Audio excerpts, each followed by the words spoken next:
What are you doing? I'm just updating these power lines Why? so they'll be stronger and faster. Why? So your house has power. Why? So your toaster works. Why? So you can have toast in the morning. I don't like toast. Okay. Waffles.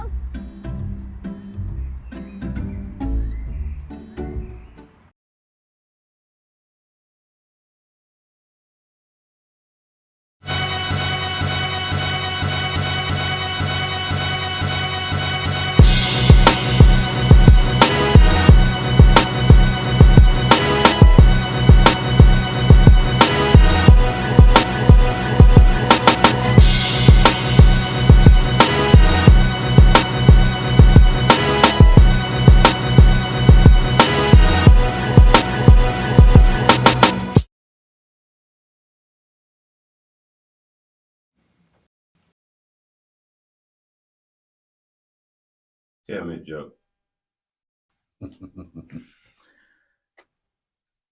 Well, this would be appropriate for today. Okay. It's raining outside. All right. It's raining cats and dogs outside. Okay. So be careful not to step in the poodle. Like Poodle, the dog. That gets a serious. Yeah. Dad joke supreme. What did Tennessee? Rocket Top. Same thing, Arkansas. I can get equally corny, my friend. Oh, as a dad, you understand. Man, I'm dropping stuff all over the place. Look here. We have in our midst today Mr. Ralph Williams. What's your middle name? I don't, but I'm a junior. Really? I am. I knew you were a junior, but I didn't know you. No middle name. Yeah. Hold on. Let's see here. Now, I'm doing something. Shout out to Ralph Sr. out there. Shout out to Ralph Sr. All right. Mr. Ralph Williams Jr. from District 6 is a native of Birmingham, Alabama, and has studied at both Alabama A&M and Miles College with a degree in political science. Prior to joining Alabama Power in 2011, he worked briefly with the city of Birmingham in 2010. You know, I forgot that. Yeah. Ralph was also the executive director of the Georgia State Employees Association for several years. He serves on the board of directors of Urban Impact, the Birmingham Urban League, the Railroad Park Foundation, the YMCA of Greater Birmingham, and the Woodlawn Foundation. Ralph is married to Raquel Morgan Williams, and they have 2 children, Morgan and Kiara. Now, you noticed that at the beginning, I said District 6. And that is because he is on the board of trustees for the Alabama A&M University. Go Bulldogs. In Normal, Alabama. But that's a bio. I mean, that's a bio, right? I want to know your story. I want to know about Ralph Sr. and Mama Ralph. Yeah. What church did you come up in? What schools did you matriculate through? And take your time, because I want to paint a picture of who I believe to be. Trying to be sure about this. Who I believe to be the most important man in Birmingham that ain't nobody ever heard of. Well, other than the people that know you. You know what I'm saying? Yes, sir, I do. Like, you behind everything. Like, if it's out there in the community, dog, I promise you, Ralph's hands were on it. And you may not have ever met this man. So paint a picture.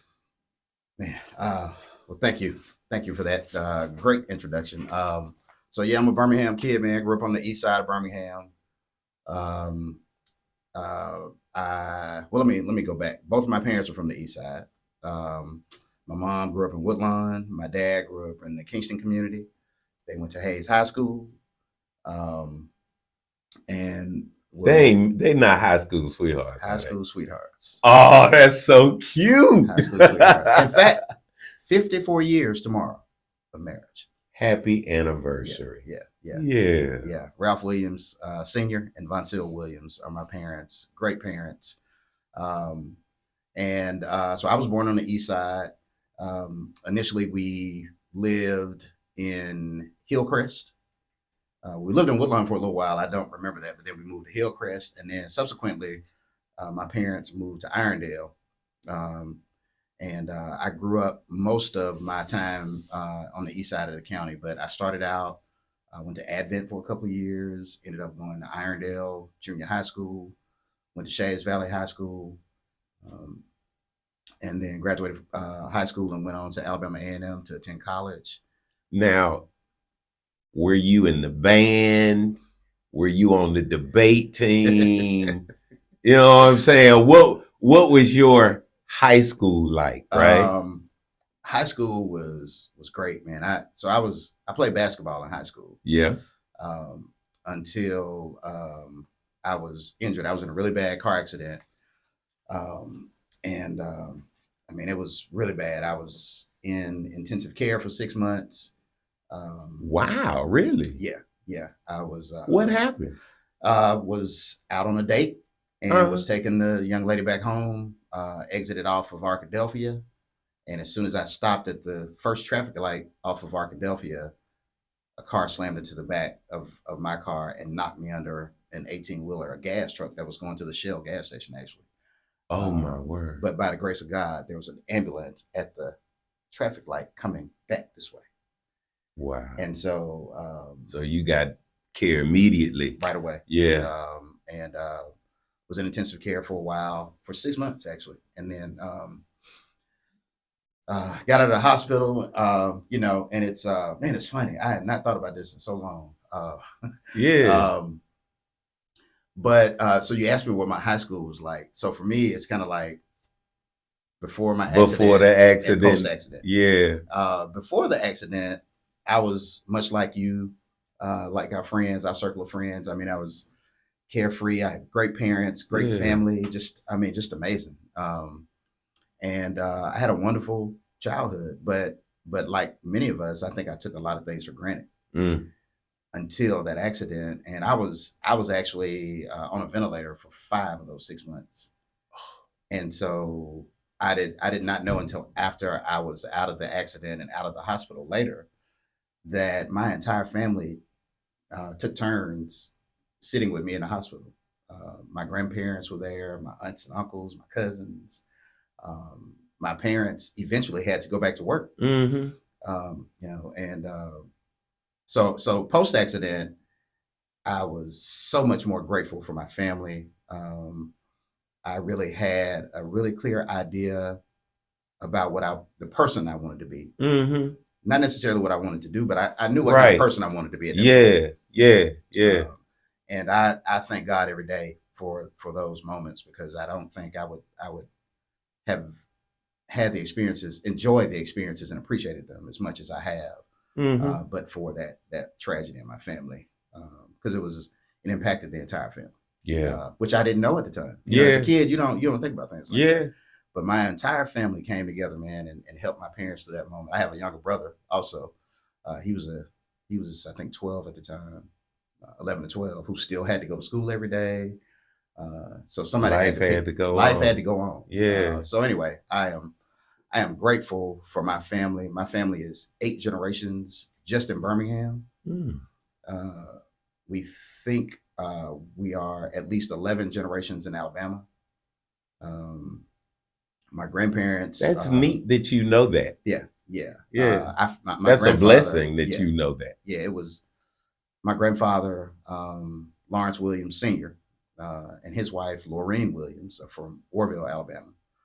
And my grandfather told us the story once about, and we were on the way back from a family reunion in Detroit, and he remembered his grandparents not being able to speak English. And so we knew that was 10 generations. Wow. And so they had to have either, been slaves or, but my grandmother said it wasn't hard to believe that they couldn't speak English because my grandfather didn't speak very good English. So that was a running joke in the family, right? Yeah. But I should have told that joke. But yeah, and my grandmother's from Orville, from the Black Belt, and they migrated to Birmingham like a lot of our parents, man, and started a life, had kids, and now I want to know this: what made you? And we gonna get to it later, so don't go too far into it. But what made you decide to go to Alabama A&M? Man. Wow. So initially, I was going to FAMU. I was going to Florida A&M. Okay. I had my dorm card, and you was in Tallahassee. I was going to FAM. Yeah. And a friend of mine, a mutual friend of ours, two friends actually, Mark Berry and Ed Berry, who we lived on the same street. Mark was a senior at Alabama A&M. Okay. And at that time, Ed Berry and I were really close friends. We lived 3 houses away from each other. And we had already scheduled this visit to go to Alabama A&M, but I had determined I was going to FAM. And, so you was just going for the ride. I'm just going to hang out. Yeah. And went on that visit, and it changed my life. Once I went up on the hill and I saw just an amazing picture of young, and this was in the summertime. So these were kids that were like in summer school or seniors trying to get those last few credits. I just couldn't believe it. I couldn't believe how beautiful it was that this was in Alabama. And from that point on, I knew I was not going anywhere but Alabama A&M. I was just so impressed by the camaraderie, how welcoming the students were when we got there. Yeah. And I couldn't imagine me going anywhere else. I was just blown away. All right, now hold on. We'll come back. We'll come back. Look at your eyes just glowing. I just see the love oozing out about normal. But, now, what was your pathway after school? Like, I want to know, being a union boss and working for the city and, your jobs, and then landing at Alabama Power. Yeah. Oh man. So while attending, so I mentioned that once I recovered from the accident that I was in, I was literally a renewed spirit, so to speak. I had recommitted my spiritual life to God. Before then, you just going to church because your parents, you living in your mom and dad's house, they make you go to church. Right. But I had a different kind of understanding at such an early age, just from it was a personal testimony. And so I just determined that I wanted to be a good person. And so I was sitting in class one day. I think I made up my mind last week. He's still working on that. I bet. He's still working on it. And my dad is a preacher too. So, but I was in this class, man. So when I went to A&M, I thought I wanted to be a journalist. Okay. And I was a journalism major. And then I realized I wasn't a very good writer. I just like read. Yeah.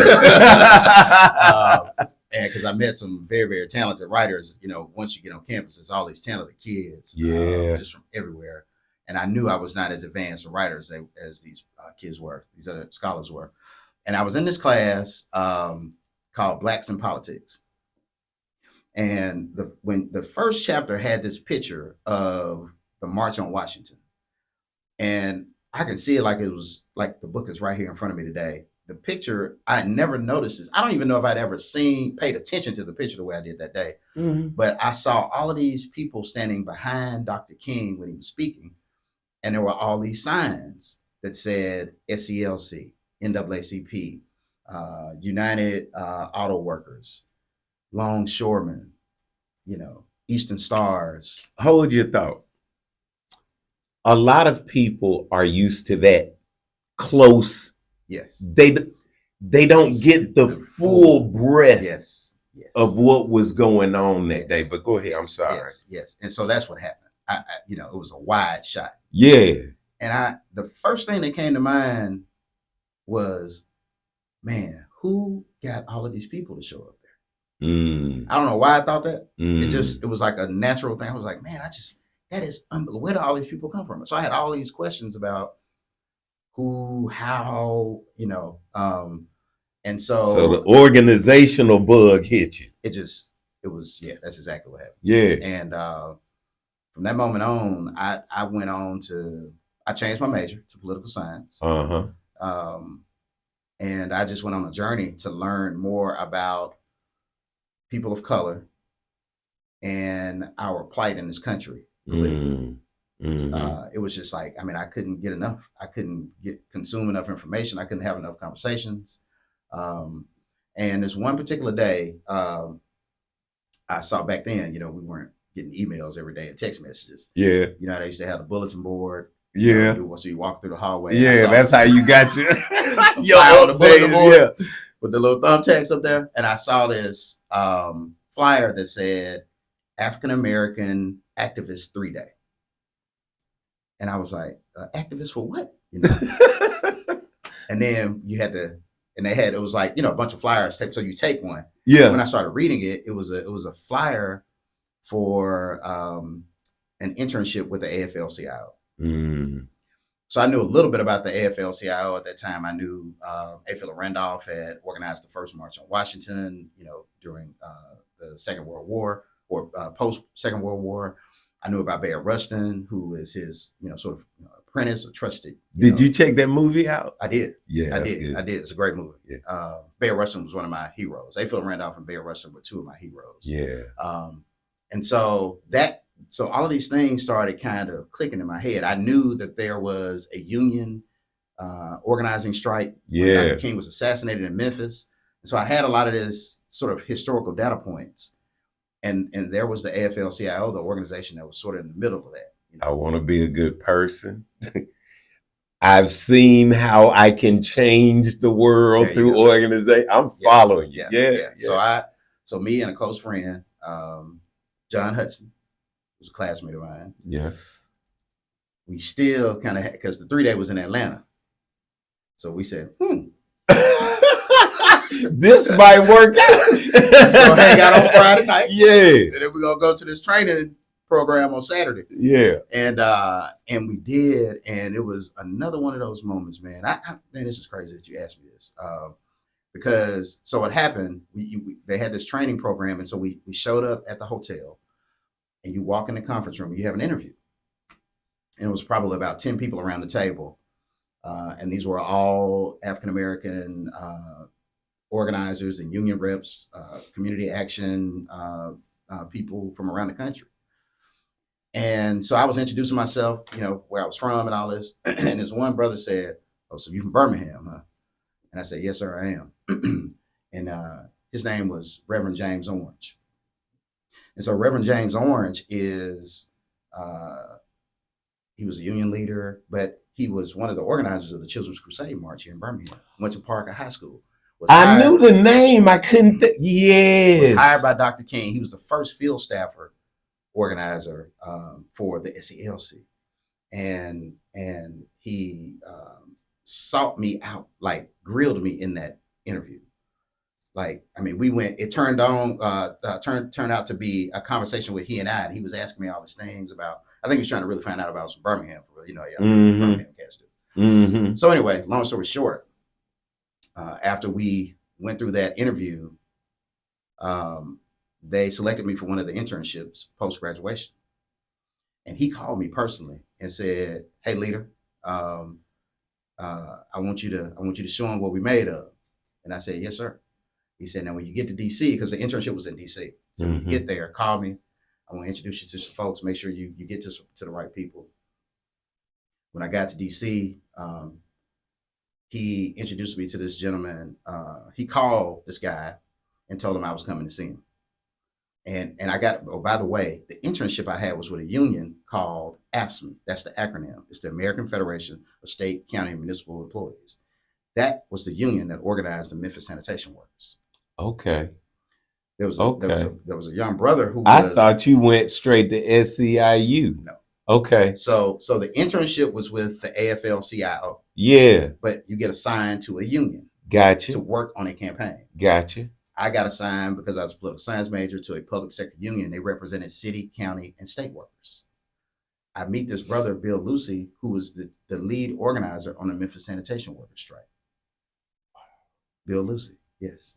Who also started this organization called the Coalition of Black Trade Unionists in partnership with Bayard Rustin. At the time, Bill Lucy was in Reverend Orange. You know, they were in their teens and 20s in the 60s and 70s. And so Bayard Rustin at that point, Phil Randolph had passed away, but Bayard Rustin was the elder statesman. And so it was unbelievable. I mean, these were like my heroes. And that's what I'm saying. These are legends. And that's where you cut your teeth with these folks. Yes. That's beautiful. Yes. And so I just started, man. One more quick story I'll tell you about when I got to DC, they sent me to Maryland, to Baltimore, Maryland. The union there, AFSCME, was working on a state worker campaign to organize state workers.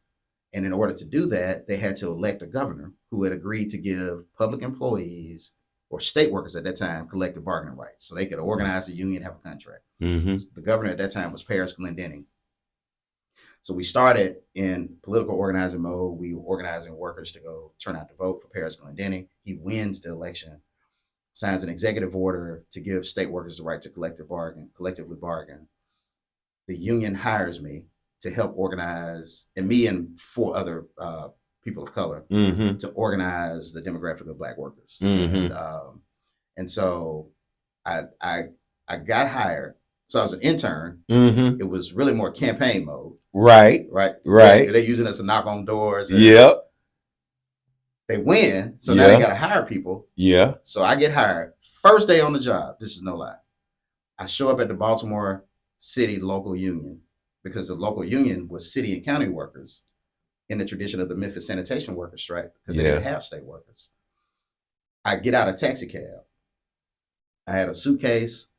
A briefcase with my dad. It took me to Sam's Club. So you look professional. Coat. Long johns on, because it was cold. See, these young junkers don't know what we had to go through, man. You had to fake it till you made it. We had our briefcase. We looked smart, boy. Got out the yellow cab, bro. This is no lie. And when I got out the cab, I saw a gang of people coming out the office. It was like 12 people. And they was coming out, man, you know. And I could see them talking to each other. And this brother said, "Hey, come on, let's go." And I was like, okay. So I literally took my suitcase, sat it down in the lobby of the office. Yeah. Right? And headed out. And got in the cars with these people. And you know where we were going? There had been a strike at the Baltimore City Jail. There was a riot there. And so the only person that they would talk to was the union president, because the corrections officers had decided they were walking off the job because of the working conditions. Yeah. So I'm rolling. I'm in the car with him. I didn't even know who he was. I walked into jail. Favor ain't fair, baby. Let me tell you something. I walked into jail. I'm sitting down with him. It's like he had like 5 of the what they call shop stewards at the time. and negotiated. I listened and watched him. He had been a corrections officer. Okay. And so he had risen up through the ranks and then become the union president. So he went there. He got the guys back to work. The riot was over. We get back in the car. We go back to the local union office. We sit in the conference room. They're sitting around drinking beer and, laughing and telling jokes and talking about how scared the management people were, the electeds and all that. And then he looked at me and he said, "Now who are you?" I was like, Ralph Williams Jr., so I'm your intern. Heck of a first day on the job. He said, "Well, damn." He said, "I think you're going to be all right." But I mean, it was that kind of, it's just weird, man. I've never really thought about it like this, but I mean, it was just, and I just had so many moments like that where I was just blessed to meet people who took an interest in me as a person. And in that, I like to say all the time, I didn't know it then, but looking back, every interaction, every meeting, Yes. every networking opportunity Yes. prepared me for right now. That's right. Yeah. Yes. Yeah. That's right. But keep going. I'm sorry. Yeah. So that was essentially that's how that was my entry point into organized labor. Mhm. And quite honestly, we were doing what we felt was meaningful work. And, we were ready to take over the world. Yeah. And so one of the things that, I left this part out. One of the things that Reverend Orange had said to me when I got the job, he said, "Yeah, Bill." He said, Bill called me, leader. Told me he gonna give you a job. He said, "Now, don't forget where you come from." Now he said, "I'm gonna call you. We're gonna need you to come back home sooner or later." Now, Yeah. and I was like, "Yeah, leader, yes, sir." And so I worked there I worked in Baltimore, the Baltimore DC area, for about 2.5 years. And one day, James Orange called me. He said, "Leader, you ready to come back home?" And I was like, "Not really." Not for real. Kind of fly up there. He was like, he said, "I got a job for you in Atlanta. Got a job for you down here, leader. Go ahead and get your plane ticket to get down here. I know where to call Bill. Told him we need you back." So he wasn't asking. No. So I got on that Southwest flight from Baltimore, from BWI to Birmingham. Got to Birmingham, got a rental car. My dad picked me up from the airport. I got a rental car, drove over to Atlanta, met this woman by the name of Katie Foster, who ran the Georgia State Employees Association at the time, which was an affiliate of SEIU, with Reverend Orange. He lived in Atlanta, by the way. So we went out, had lunch, went to the Beautiful, that Goody Mob used to talk about all the time. I know what you're talking about. And had lunch with them. And this sister was just an amazing person, man. And she was saying things like, I never met her before. And she was saying, "Yeah, leaders told me," she's talking about James Orange, told me that you've been doing such a great job, and that they've got a good crew of young people up there working on these campaigns. And so we're looking for you, the next 10 days or so. And I'm saying to myself, like, what do you next, like, what are you talking about? Right. And They still haven't laid it all out. Yeah. Yeah. And she said, "We want you to be our political director," because as it turns out, the same model that we worked on in Maryland, they were trying to do the same thing in Georgia. Right. Elect a governor, the governor signs an executive order, state workers become empowered. So anyway, long story short, of course I took the job, right? Less money, but it was an opportunity. So I'd gone like 2 or 3 years. I knew we would get a chance to sort of build out the campaign the way we wanted to build it out. Yeah. And man, I convinced a couple of my friends to come with me who were co-workers. Yeah. We didn't have, it wasn't like there was no money. Right. Like we were making less money. Right. But the at that opportunity. time, I mean, it was just like, man, so we took that opportunity, brother. Just let you know how God works. Took that job. And we created the campaign model. We all worked together to organize workers, and we built this beautiful campaign. We had this governor by the name of Roy Barnes, who was up for re-election at that time, Mm-hmm. and he lost the election. And Wow. and it was the first sort of big Ill that you took. devastating. Yeah. We done got all these people, it's just because you just think you're young, it's gonna happen again the way it happened there. But Of course it that's not would. how it works. But professionally, it was one of the best things that ever happened. Subsequently, it was such a huge defeat to the labor movement in the South, because at the time, what was swirling around was when Hillary Clinton was pushing the Americans for Healthcare campaign. Mm-hmm. So all of these things were in the backdrop about workers having healthcare rights and being able to affordable healthcare. Mm-hmm. So we had started this campaign called Georgians for Healthcare, and it just it ignited something, man, that was I didn't know I had in me, and which was determination. Mm. And I think it was like that Birmingham coming out. It's like, oh, y'all think like we just gonna Right. give up, Right. like we're going away, Right. and That don't do nothing but piss me off. you thought it was just about Oh, to that's go. on. Yeah. And man, just it was wonderful. And I think what happened was we realized in this country at that time, a lot of the pundits had given up on the South, but we were out there talking to families, and we could see how people were struggling. People were not making the connection with voting and being involved politically, and they didn't feel like they had a voice. And so we were working to create organizations for workers so that they would have a voice. And that was far more important and empowering and fulfilling than any Yeah. campaign, Yeah. any political race. Because once you see people empowered and you see these, When you watch them wake up, it's just amazing. oh, it's like you birthed something. Yeah, it's Yeah. amazing. So anyway, Someone- I was able to so we built a machine. Worked with a lot of people in other southern states. Alabama was one of those southern states, and we rebuilt the organization and then built it out. Eventually, we had the second largest PAC behind the teachers in Georgia, and we built a statewide organization. We ran 14 of our union members for political office. 18, 14 of the members won. Mm. We worked on the first Black mayor of Macon's campaign. He won, gave workers the right to start a union. First Black mayor in Savannah. Remember, it's the same tradition of the Memphis sanitation workers strike. Right. These are things that I did. These are things that I was able to work with other people on so Yeah, be humble. yeah.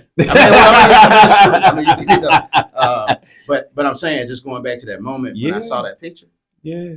and from that point to and then get an opportunity to work with all of these legends, James Orange, Doris Crenshaw, Joe Lowry. I was a part of his organization. We met on a weekly basis, sat at his feet for 7 or 8 years.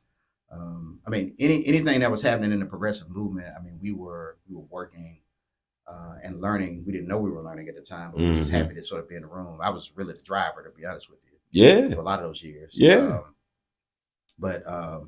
Just a long time. We were just happy to be there. Just happy to be invited. I mean, like, God is good, man, because, most people, our legends were our teachers. That's right. And that's a blessing, man. Yeah, That's a blessing. Just been a blessing. Just a blessing, man.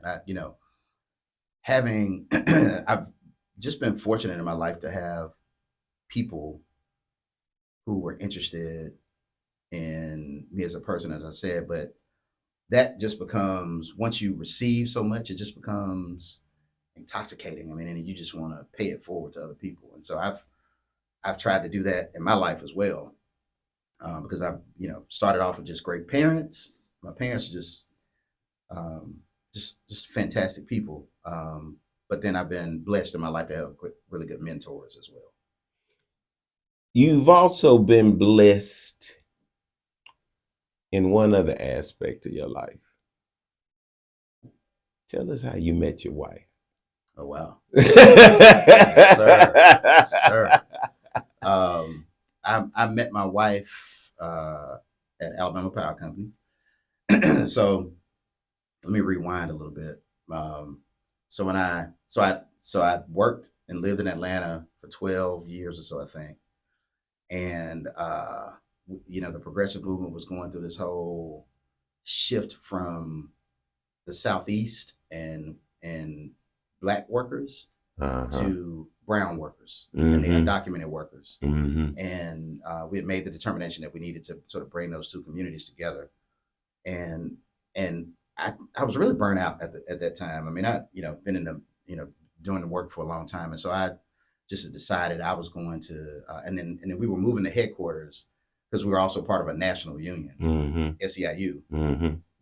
Atlanta was the southern headquarters. We were going to move the headquarters to Houston, and I didn't want to move. And I just said, well, you know what? I'm just going to step down. I'm going to do something. I'm going to do my own thing for a little bit.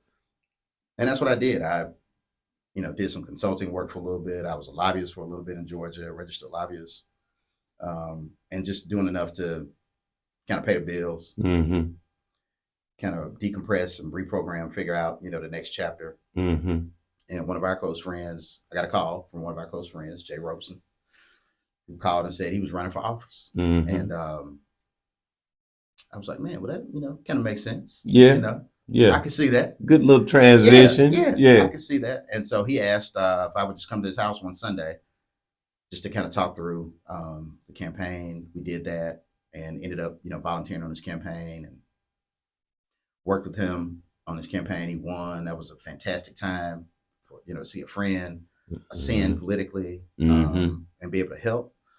And then once again, another amazing mentor, Bobby Knight, just called me out of the blue one evening and said, Ralph, meet me at Ruth's Chris for drinks this evening, I said, yes, ma'am.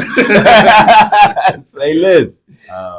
And I showed up there and she asked me how would I like to come work for Alabama Power Company. And at the time, prior to, I'd worked in the nonprofit arena, and I took a vow I would never work for a private corporation. Not for the man. Ever. And Bobby knew this. Yeah. Okay. Because from time to time, when I would come home, we would have she a lot of check in. we'd have conversations about what's happening in business and politics, and I was always, against the man, and what Alabama Power Company needed to be doing for its workers, and unity, and she would always tell me, yeah, Ralph, we're doing that. And so you can never tell Bobby Knight no. So I accepted the job. I didn't know what I was going to be doing. I said to her literally, Bobby, whatever you want me to do, I want to do it. And so she said, okay, somebody will be in touch. And then like 4 months later, somebody called and said, come see me. And I went and saw that person. And I started working for the company the very first day. I had to give you the backdrop. Yeah. The very first day, July 26, 2011, I was in the lobby talking to one of my teammates, Jonathan Porter. And this woman walks up and says, hello, JP, how are you doing today? So good to see you. JP introduced me to her and said, hey, Raquel, this is Ralph. This is his first day on the job. We're about to go to lunch. And I am smitten. Done. And then she was like, nice to meet you. And walked out. That's a true story. Nice to meet you. That's a true story. She denies it. Right. This is a true story. Yeah. So JP and I go to lunch. Come back. Bobby, now this is my first day on the job now. Yeah. Bobby calls me, tells me to come see her in her office. I didn't even know where her office was. I had to call JP to find it. Right. Because he worked on Bobby's team at the time. Yeah. So he came and got me in the lobby again. I go see Bobby. And then she says, let's go have a drink after we get off today. She said, I want you to meet a few people that you should know. We go to the wine loft, and here's this woman again. It was like a group of 7 or 8 people that Bobby had invited out like she still does to Yeah. kinda, you know, introduce people to each other. And my wife was there. Raquel was there. I like the way you said that. My wife was yeah, there. she was there. And No, this is- sir. Hey, She this was not your wife at the time. I knew she was gonna be my wife. I was like, when so I made it a point to go talk to her because she had walked off, and like, you know, I thought it was kind of rude, so I just went over and introduced myself again. And we started talking, and we have talked every day since that point. And we were married 3 years after that. You know, we have a blended family. We, you know, 2 beautiful daughters.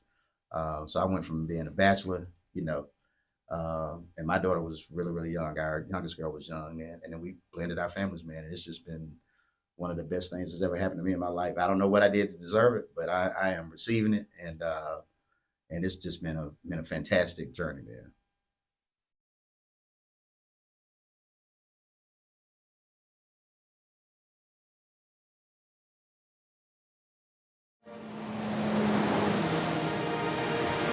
Go, guys, let's get this done. More candles? Yeah. This is the first time.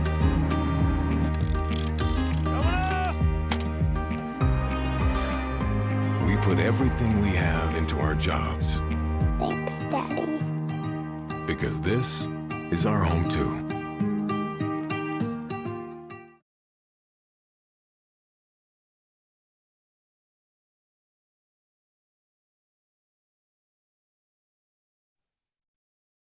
You're not really I mean, you get on social media from time to time, but that ain't really your thing. Is there any channel that you do?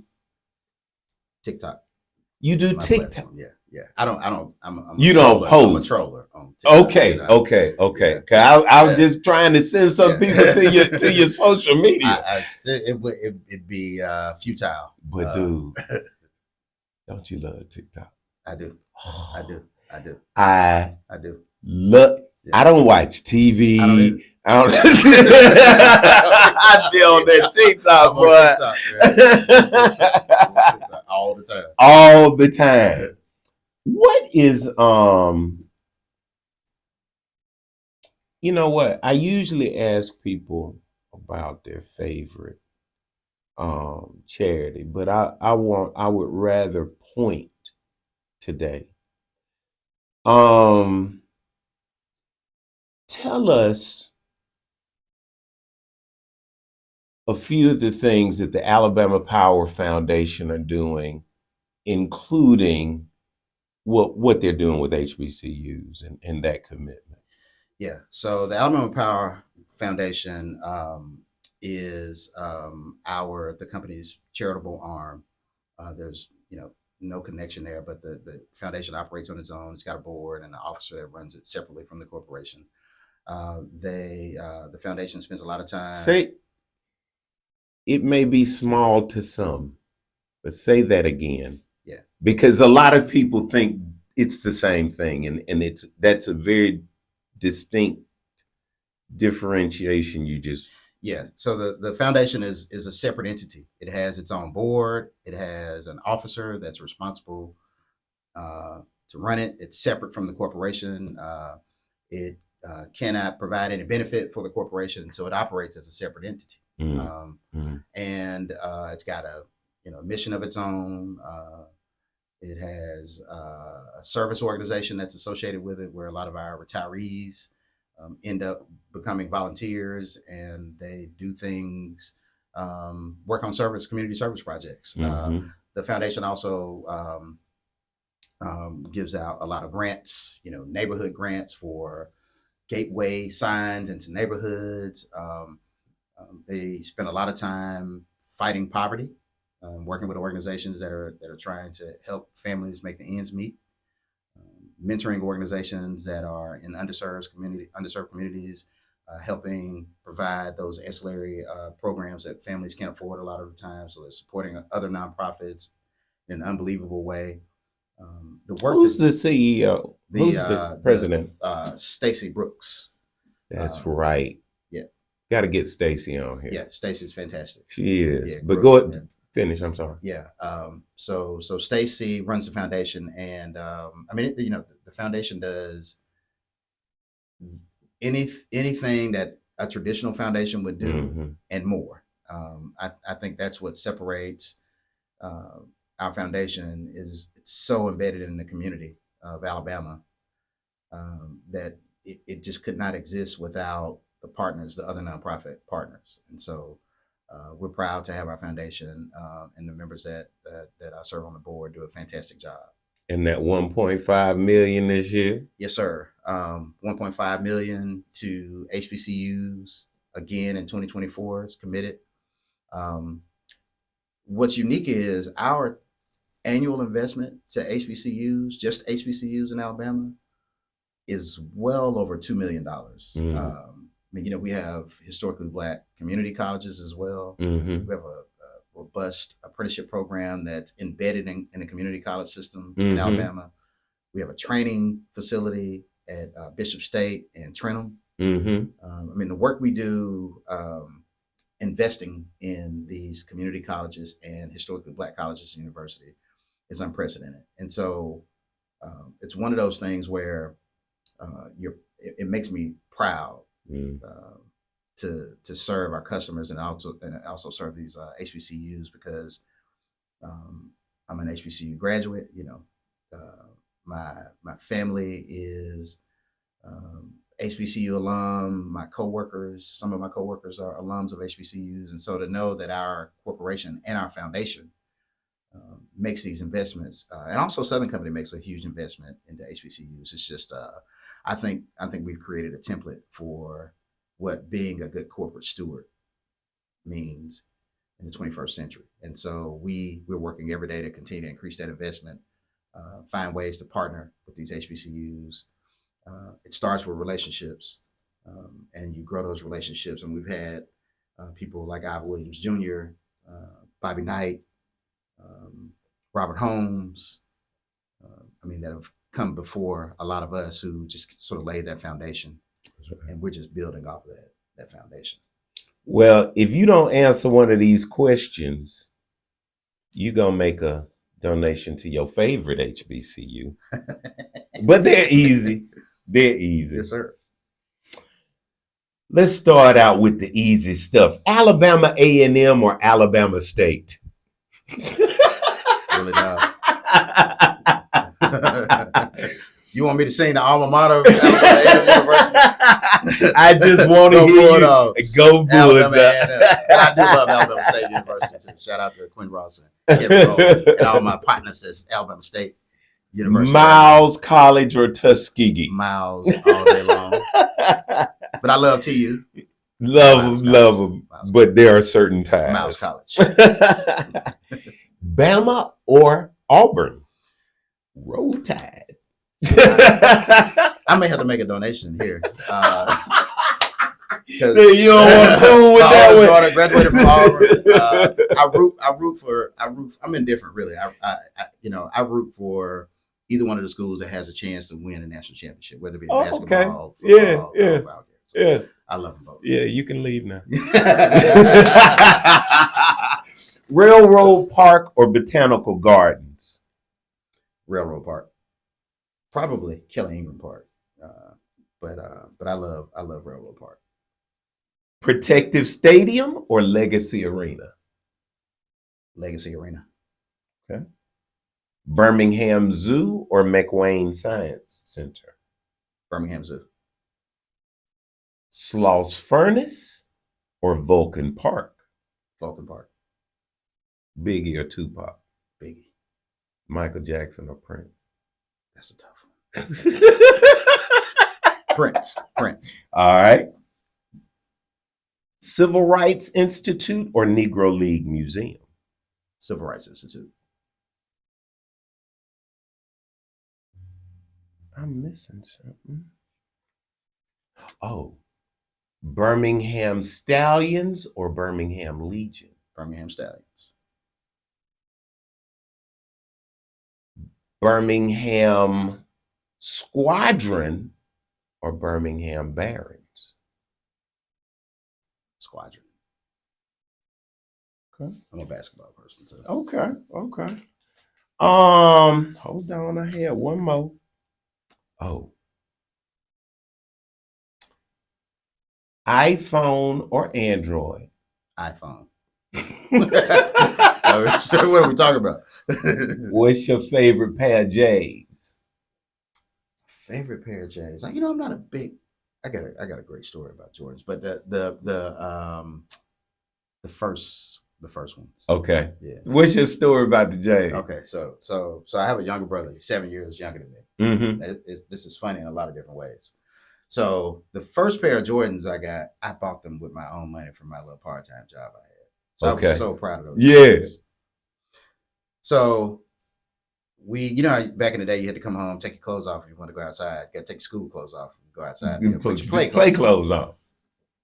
So I come home, take my J's off, wipe them off, put them in the closet, go to my little job at Bruno's. My little brother decided that he was gonna put my J's on and put some toilet tissue in there and go outside and play basketball in my new J's. Not in your new J's. My new J's. He went outside and played and nobody told him J's wasn't for basketball. And nobody in my household cared. Neither one of my parents did not care. And man, I mean, when I tell you, like, he did everything he could possibly do to make it, I mean, I can never wear it again. And I just vowed, I was so heartbroken. I was like, I'll never pay this much money for a pair of shoes ever in my life. You need to go home and make him buy you some J's right now. There was no sympathy in my house. My dad was like, I can't believe you paid that much money. Yeah, you stupid in the first place. So that's my Jordan story. But yeah. Man, back to I'm gonna put them together. I wanted to get you here to talk about the importance of HBCUs, especially right now in this DEI thing. You know what I'm saying? Yeah. I don't want to put my foot in my mouth because I don't think that divesting from PWIs is the answer. But it's a heck of a time for us to be talking about our HBCUs. It's a heck of a time to be talking about the importance. Mm-hmm. And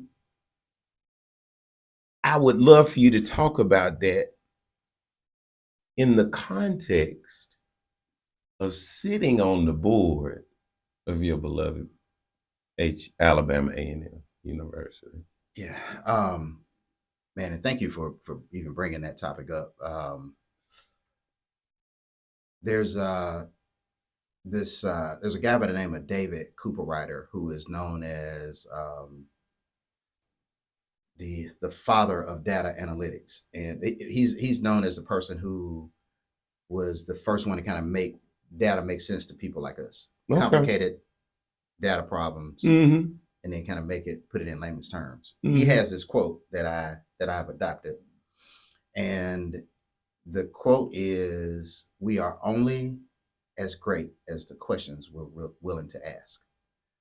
And I modified that a little bit to say we're only as great as the questions and prayers we ask for.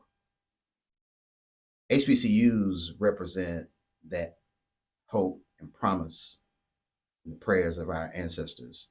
When you arrive on one of those campuses, as you know, and you've got the unique distinction of having a PWI experience and an HBCU experience.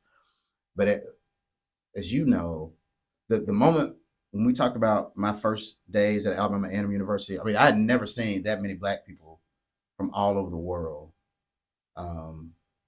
who were scholars. And you can see and feel the hope and dreams and aspirations of people.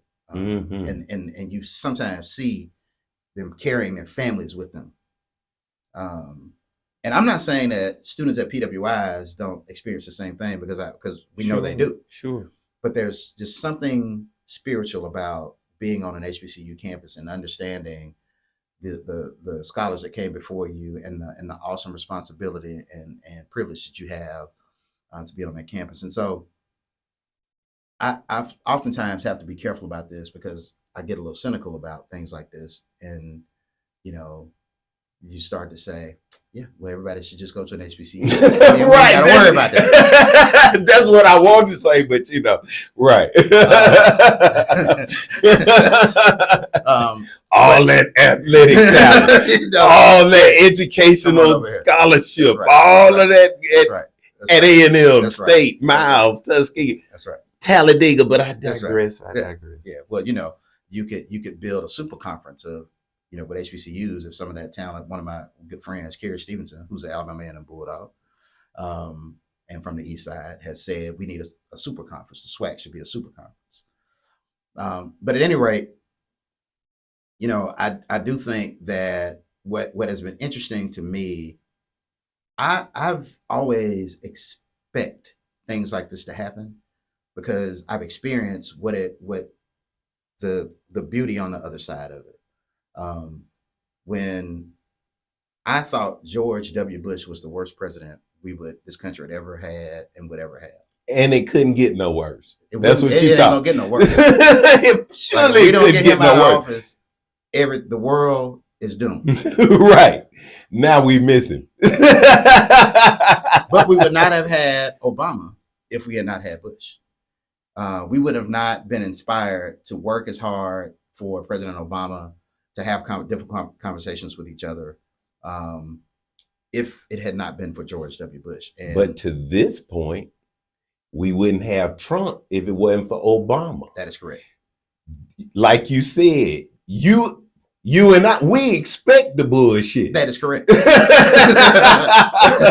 Like, correct. you That's really thought Yeah, DEI you thought- you and really everything thought was going to Yeah, keep you thought going? it was all good. You know, No, that ain't how that happens. No, that's not how that happens, and that's why I think there's a uniqueness to those of us who've had the pleasure of attending HBCUs is that you're prepared for those conversations. You're prepared for the onslaught of criticism, and you're prepared to have to achieve in spite of the criticism, and you're prepared to represent the best of us and be the best version of you when other people are doubting you. Mm. That's the tradition of HBCUs. I mean, you cannot. What's funny to me is, people have these conversations about DE&I, innovation and technology. Well, there's not an HBCU campus in the country that couldn't put a patent on DE&I, innovation and technology. Right. I mean, you could argue that the spirit of the country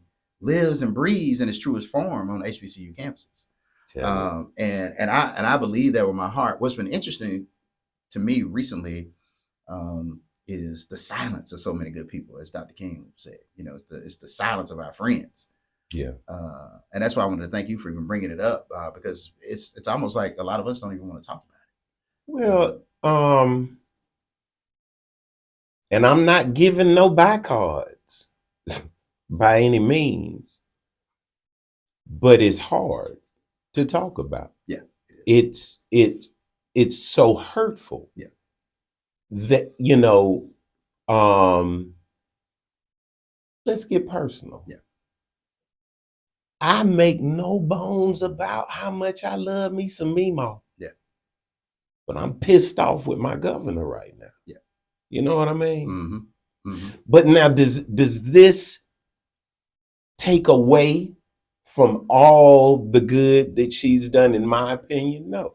Does this take away? And mind you, unlike Democrats who didn't even vote for her, I understand you got to be elected to make a change. That's so right. the things that she's done and or hasn't done, or whatever the case may be,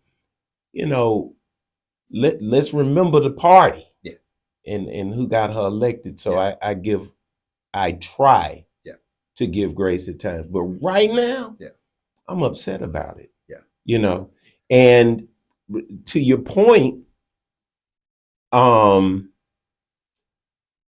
lot of people don't know what to say. They don't know how to criticize without being argumentative or mean-spirited Yeah. or whatever the case may be. But this is one of those times where silence is not where it's at. No, it's not an option. You know, we brainstorm out loud about all other kind of bullshit. right. Don't That's worry, put That's it right. out there. Yeah. Mhm. Let your feelings be known. Let's talk about these things. Yeah. You know, this may be an opportunity to talk about DE&I in a way that has never been done before, because we got to fight to get it back. I don't Yeah. know. Yeah. But I'm sorry. Go. No, I agree with everything that you said. I do think, I mean, you're right. It's difficult to talk about it. And one of the things I've learned is about politics. The interesting thing about politics is it welcomes uninformed opinions. Mm. And so, and then the drama of politics in the public square or on, different platforms, sort of welcomes engagement, but sometimes the opinions aren't as informed as we need them to be to kind of keep the conversation moving in the right direction. I say all the time, when you aren't educated, all you have to rely on are emotions. That's right. Yeah. What you feel. That's This right. is what I think. This is what I feel.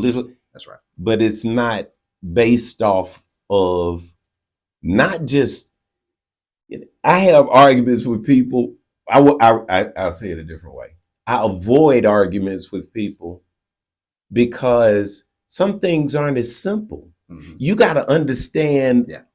the whole socioeconomic That's right. picture. That's right. You got to understand the history. That's right. You have to understand, the primary, secondary, tertiary issues along with it. That's So right. That's yeah. right. Yeah. And I've also come to the realization that these difficult conversations are necessary for change and progress.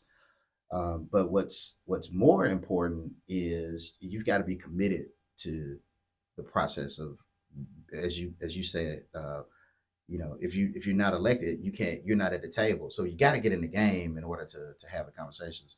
But I also say this: at some point, we've got to realize in most of the southern states that the equation becomes: are we going to allow social issues to get in front of the bread and butter issues, wages, the economy, public safety, education?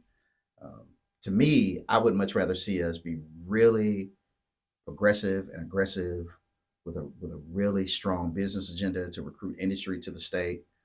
And I think when people are working and they have the one thing, back to the question about HBCUs, the reason HBCUs will continue to thrive and always be relevant is because it ensures the promise of the American dream for people who've been disenfranchised. And so when a family, parents work to send their kids to college, they're sending their or to trade school. That is because they want their kids to have it just a little bit better than they had it. That's right. And as you mentioned, education is really the key. It's a panacea for poverty, just in all honesty. It is. You come work for Alabama Power Company, you will not be poor anymore.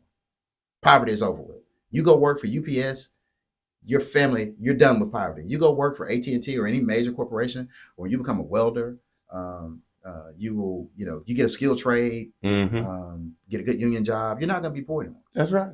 It's just that simple. Yeah. And as we look at what Alabama Power Foundation, HBCUs in general, what's next, right? Like, how do we help? How does the community at large help Alabama A&M specifically, Alabama State specifically, HBCUs at large? How do we become a part? Because everybody's not going to work for Alabama Power. Everybody's, not eat. To be honest, some people never gave thought to college or the possibility of college. What do we have to do as a community to get our children, to make sure they're educated, to encourage them to go to HBCUs? What's your message there? Man, that is there's a few points I like, or two important points I'd like to make. One is that Dr. King has a speech called, and I am a disciple of Dr. King's political philosophy. I believe in Malcolm X's political philosophy as well. But if you had to ask me, if I'm a part of Dr. King's coaching tree, so to speak, and he has a speech called "Rediscovering Lost Values." And in that speech, he just talks about how important it is to rediscover those things who made you who you are, how you get to the point to where you are, and what the ancestors did to get you to this point. And I believe that we have to reassess what public education means, the value proposition there, and then we have to make sure that our communities understand that there's value associated with education. I think we are. There was a time, in particular in the Birmingham ecosystem, where we were training kids to go work in steel mills. And that was a very promising opportunity for you. You could. My dad worked at U.S. Steel. My dad worked at U.S. Steel. You know what I'm saying? My grandfather worked at Stockton Valve as well. So a couple other uncles that worked in the steel mill. So they knew they could. They were great students. And my dad even told me they had a program at that time. Hayes was a magnet school. They went to Hayes High School, and he was just an outstanding STEM student, and ended up going to Lawson State a couple of years as well. But they told him, he was at Hayes and was like, "Yeah, I'm gonna be an engineer." And then when they came and showed him how much they make in the steel mill, he went to go work for U.S. Steel, right? And has raised his family there. So there was a value proposition there. And I think somewhere along the line in our generation, the cost of education began to outpace the value, and so we've got to reassess the cost of education. We've got to reassess what kind of ecosystem kids are being trained to move into. What are the jobs in our ecosystem? If you're a product of a Birmingham City School or Jefferson County School and you graduate from high school, should you go be a welder? And if you want to be a welder, what does that mean? Should you go off to the University of Alabama? Should you go to Alabama State? And when you do that, what does that mean? I think that's a little clouded right now. And in addition to that, I think culturally, I'm just talking about African Americans. Now I'm talking about Black folks right now. I think the idea of success and prosperity has outpaced the work that it takes to have prosperity and to have work.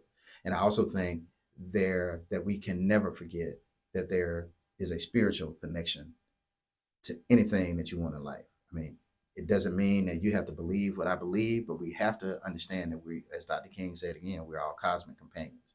My success is tied to your success, and my community's success is tied to the next community's success. Right. And we're all better, as our CEO says, we're better together when everybody's doing well. If I can't buy a pair of shoes and you can buy 4 or 5 pair of shoes, yeah. The more I see you switch them shoes up, I'm gonna start thinking, I want a pair of them shoes. I'm gonna get a pair of them shoes. And to think that people who are living in, and there are communities as like you. I spent a lot of time listening and learning from Sheila Tyson. Sheila Tyson is one of the most talented activists this country has ever seen. I almost cried when she said she was running for political office because she was just such an amazing organizer and activist. But she always says that there are parts of urban America where people are living in debilitating poverty. It's like a third world. And that's happening in Birmingham. There are pockets of Birmingham. Around the corner from me. Where people are struggling. Yeah. And you can't expect people who are fighting to make the ends meet on a daily basis, trying to figure out how they're going to give their kid an extra $5 for a field trip or feed their family when they come home on a daily basis. You can't expect them to be as excited as we are about this new Birmingham that we talk about, unless we connect that value proposition with education, and that education is not only a gateway for your kids, but it's a gateway for you as well. And I think we've gotten away from that as a community. We've got to, as Dr. King said, rediscover some lost values. And there's no values more important than a really strong and committed spiritual life, and being committed to some sort of education. I just think that's a recipe to get out of poverty. I know it is. I mean, because it's been done so many times before. Yeah. And we've got a template, So I think we've got to start there. But I don't want to oversimplify how hard it is to raise a family, and to raise children in today's society when you're bombarded with information and opinions.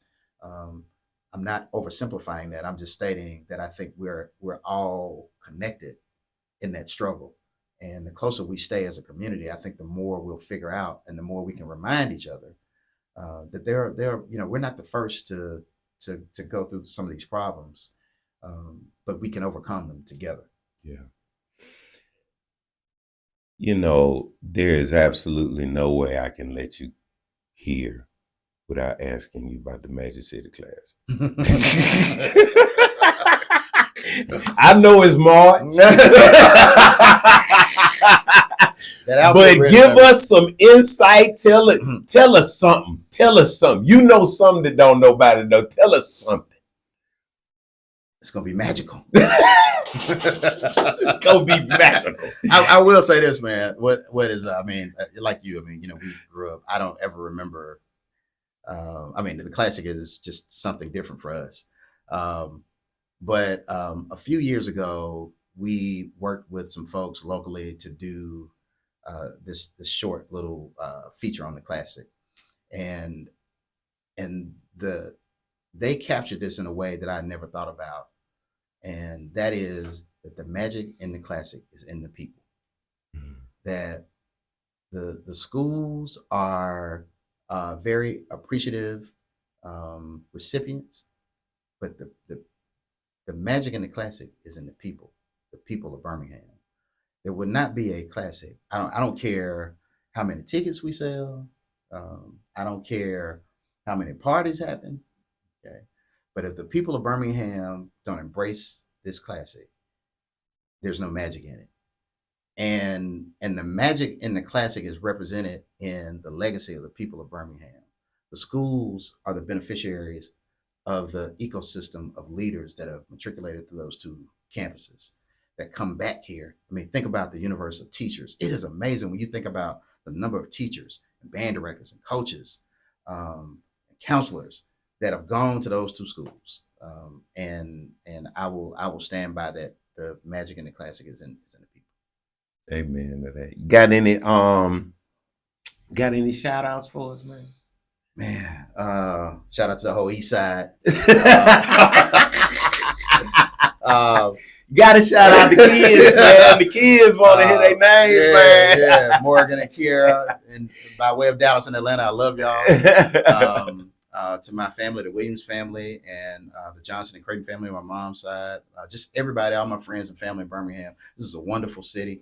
I am so thankful to be a native son, a child of Birmingham. I, couldn't have chosen a better place to grow up and live and work and play. And then also, I just want to shout out. We've been talking about educators, man.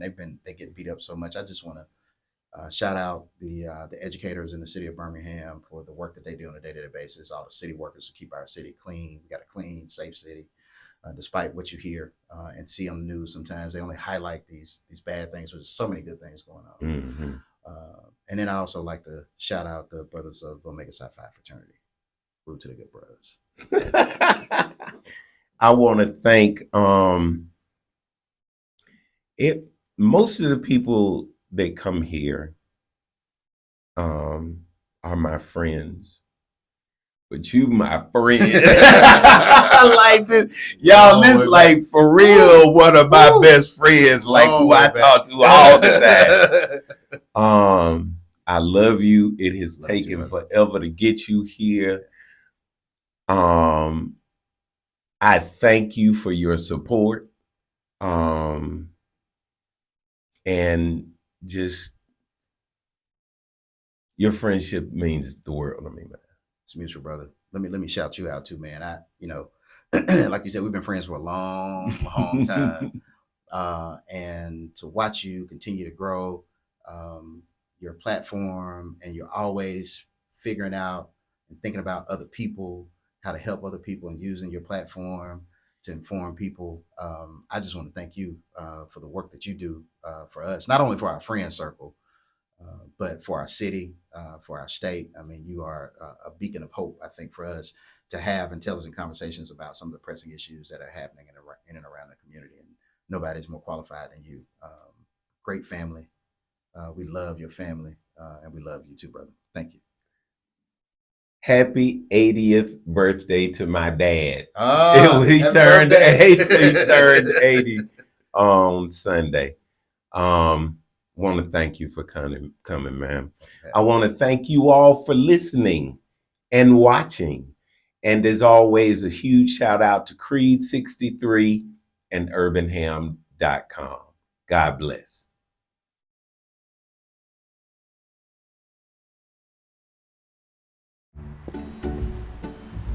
What are you doing?